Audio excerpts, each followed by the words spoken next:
Pertama sekali kita harus mendefinisikan tasawuf itu apa, ya. Tasawuf itu kalau menurut saya sama sekali tidak beda dengan Islam. Kalaupun kita tidak bisa mengidentikan tasawuf dengan Islam, tasawuf itu adalah salah satu disiplin di dalam agama Islam, baik dia berupa disiplin teoritis maupun disiplin praktis. Sebagai disiplin teoritis, dia adalah satu ilmu yang pencapaiannya tidak diperoleh lewat akal rasional biasa, tapi lewat dzauq, ya, lewat indera batin.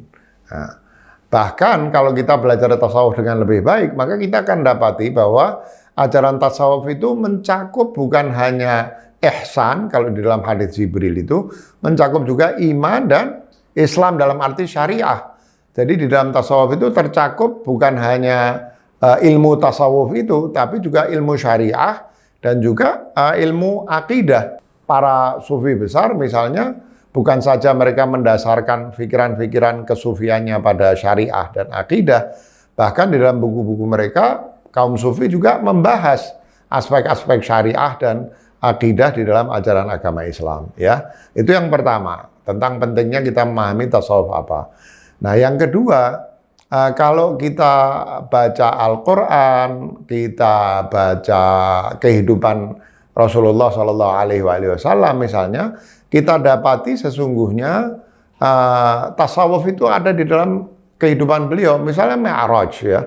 Mi'raj itu apalagi kalau bukan satu perjalanan tasawuf. Kita ingat misalnya dalam Al-Quran dikatakan misalnya, Tsumma dana fatadalla, fakana qaba qausaini au adna.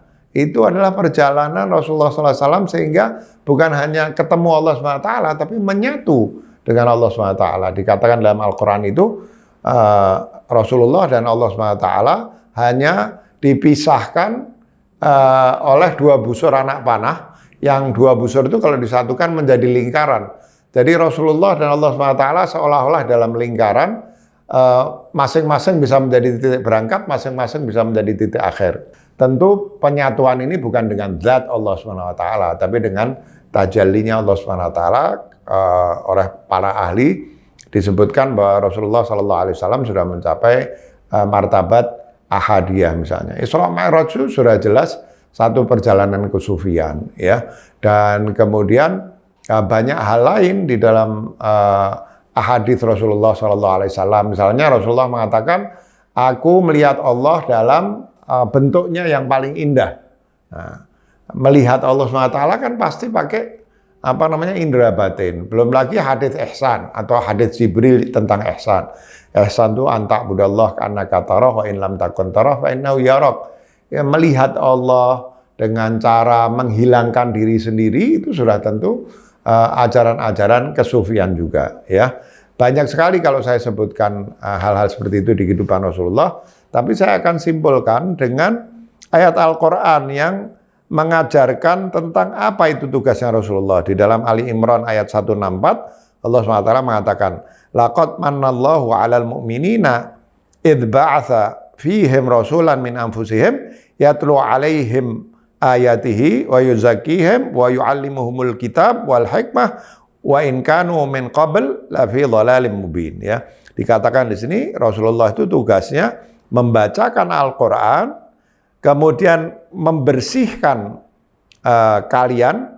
Itu tasawuf itu sinonimnya kadang disebut tazkiyah, proses penyucian yang disebut oleh ayat Al-Quran ini, dan mengajarkan hikmah. Dari sini, dan hikmah itu kalau kita pelajari dari makna aslinya menurut para ahli tafsir yang menafsirkan ayat-ayat Al-Quran atau kaum filosof, kita akan mendapati bahwa hikmah itu sesungguhnya bukan filsafat biasa, tapi filsafat ketuhanan yang lebih dekat kepada tasawuf. Jadi dikatakan tugas Rasulullah membersihkan, melakukan tazkiyah yang identik dengan tasawuf, sekaligus juga mengajarkan hikmah sebagai satu disiplin yang dekat sekali dengan tasawuf.